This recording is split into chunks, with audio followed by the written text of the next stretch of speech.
Mariam Mokhtar punya video is defective because it's on the underlying presumption that Zahid is guilty, is on the underlying presumption that this government is backpedaling on corruption.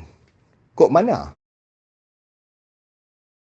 The foremost flaw of Mariam Mokhtar's video on this matter are a few.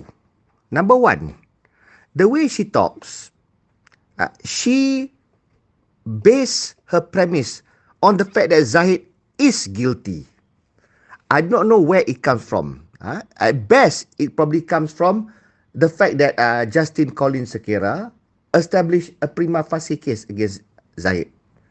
But if you look at so many other court cases where eventually the accused is acquitted, it is not before there was actually a prima facie case established well ahead of the trial.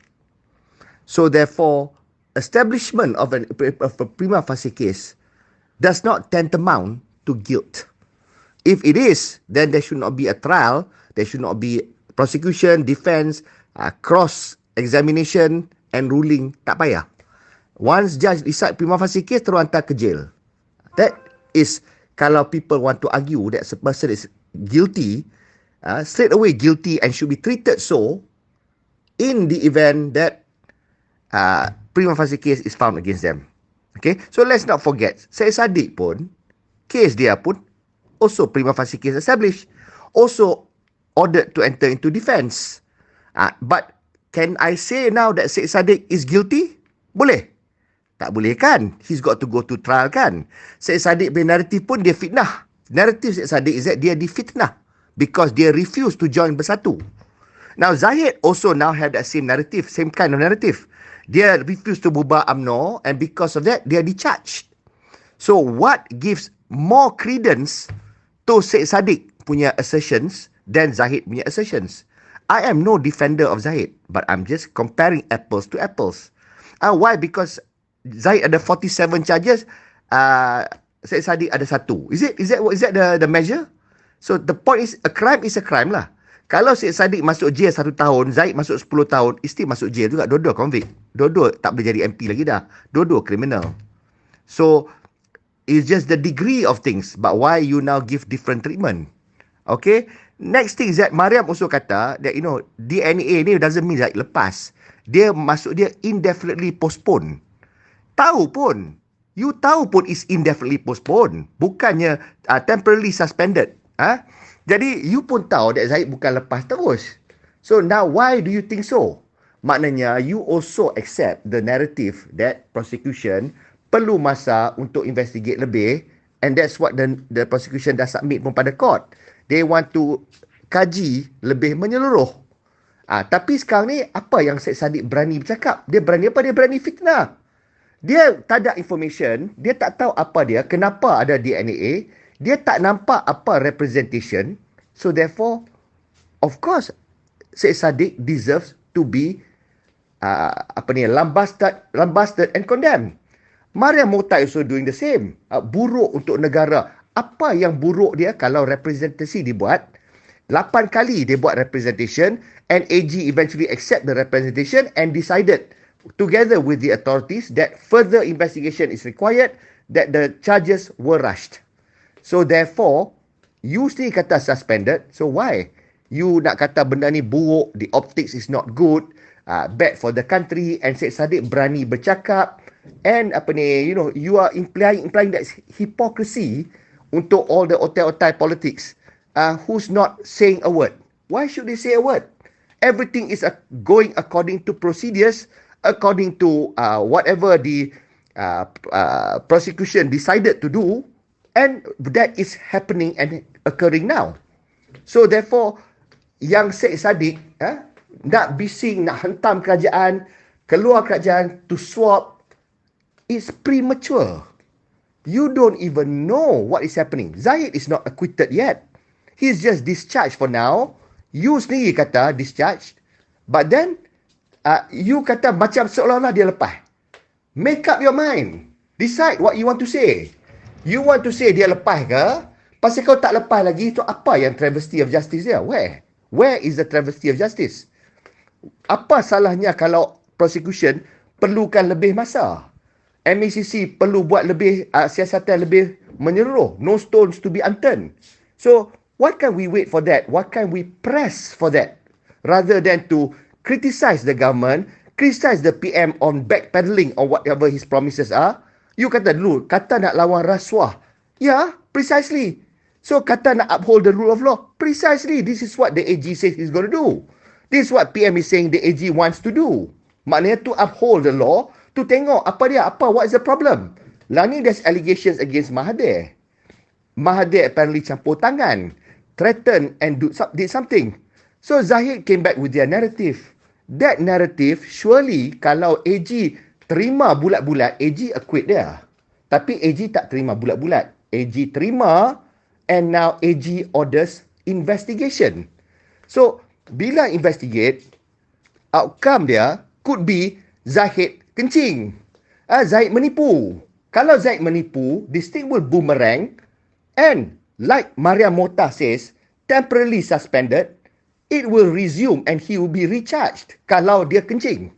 Tapi kalau whatever he says betul and difitnah ke apa ke, then there is further evidence. Further evidence all go into the same basket. Termasuklah whatever the trials that happen, the prosecution punya witnesses, the defense witnesses, whatever they say, termasuk the Prima facie case and the grounds of judgment of Justin Collins Sekira, semua tu tengok balik and they all have to be reconciled. Kalau boleh reconcile and the outcome is to acquit Zahid because of the information yang ada and everything is reconciled, then rakyat nak bising apa? Where would Syed Saddiq punya bising be? Tetapi kalau tak boleh reconcile, then I already suggested this should go back to court. Bring everything, the new evidence, whatever you discover, whatever findings from the RCI on Tommy Thomas punya memoir, whatever further outcome of MACC punya further investigation now, whatever AG review on the charges ke apa ke, bring that all back to the table. Based on also whatever the trial so far has developed, outcome has come. This got to be matched. This got to be reconciled. Kalau tak boleh, bawa pada court. Get Justin Collins Sekira to reconcile. Because ultimately, Justin Collins Sekira must look at everything. Termasuk benda yang baru yang dapat ni. Because he agreed. He ordered. Dia buat judgment on DNA. Dia akan tengok semua holistically. And lepas tu dia evaluate now. Ultimately, bagi habis the court punya proceedings and decide now Zahid guilty or not guilty. No complication. At the end of the day, kalau katakan this is not done and this whole thing is a charade, just trying to pull the wool over rakyat punya head, I will join Syed Saddiq.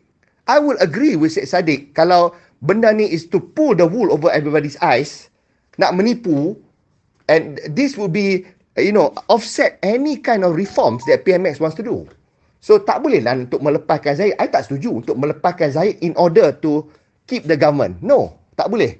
Tapi kalau is delayed because to make sure that the investigation is holistic and all Zahid punya narrative and allegations can either be debunked or affirmed, I'm all for it. I'm all for the suspension. In fact, suspension of Guide Zahid punya case, yes, indeed, prolongs the currency of Madani punya government punya rule in this country. Yes, let's make no pretense. We all know that. But that cannot be the motivation lah. Okay, for now, there's no evidence that that's the motivation. In order for the government to stay put, postpone indefinitely Zahid punya case. Tak.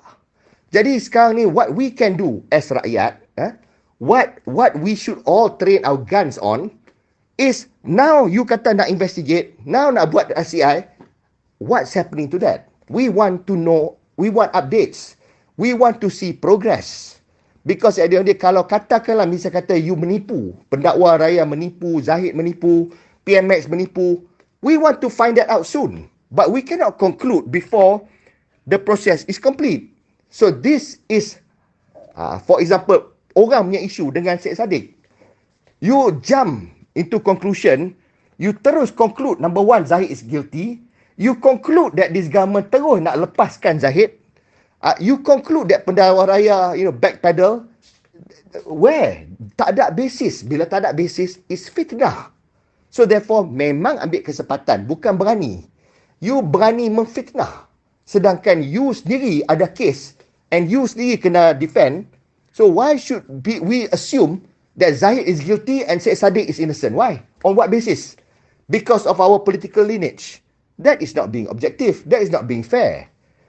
Point is, neither Zahid nor Syed Saddiq has been convicted. And they should not be treated as convicts. And therefore, for one person that's potentially going to be convicted, talking about another potentially going to be convicted person as though they're guilty, that is hypocrisy. Itulah hypocrite. And to me, the way is delivered so rude. So that's why this person is not liked by many, while some people extol him as berani.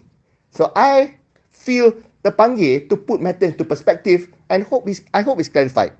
Mariam Mokhtar punya video is defective because it's on the underlying presumption that Zahid is guilty, is on the underlying presumption that this government is backpedaling on corruption.